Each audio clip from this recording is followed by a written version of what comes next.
Breaking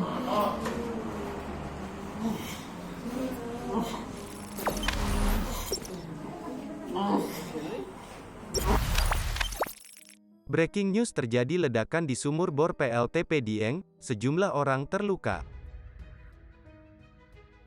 Ledakan dari sumur yang berlokasi di pembangkit listrik tenaga panas bumi, PLTP, Geodipa, Dieng, Banjarnegara, Jawa Tengah terjadi pada Sabtu sore, 12/3/2022, sekira pukul 17.25 waktu Indonesia Barat.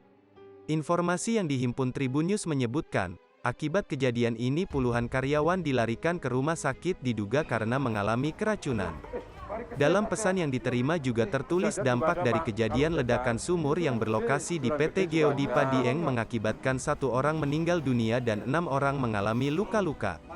Tribun News masih berusaha mendapatkan informasi lebih lanjut terkait kejadian ini.